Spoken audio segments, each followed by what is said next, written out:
AB48 news Gujarat હવે નજર કરીએ આજના મુખ્ય સમાચાર પર।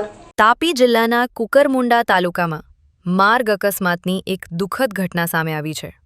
કુકરમુંડા નજીક આવેલા ફૂલવાડી 3 રસ્તા પાસે એક સ્વિફ્ટ કાર અચાનક પલટી મારી જતા ગંભીર અકસ્માત સર્જાયો હતો।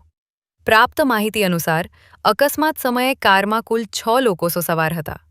અકસ્માતમાં એક યુવકને ગંભીર ઈજાઓ પહોંચી હતી, જ્યારે અન્ય 5 લોકોને પણ નાની મોટી ઈજાઓ પહોંચી હતી।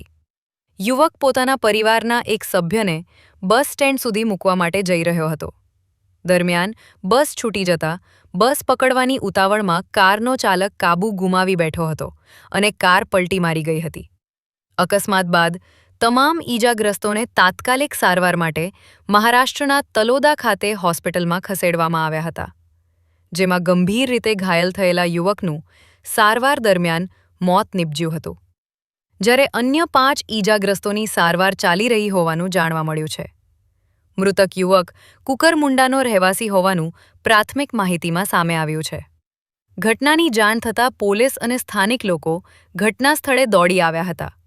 બાદમાં મૃતદેહને પોસ્ટમોર્ટમ માટે ખસેડી આગળની કાર્યવાહી હાથ ધરવામાં આવી હતી। AB48 ન્યૂઝ ગુજરાત સાથે હંસરાજ પાડવી સાથે દીપેશ વળવી, તાપી।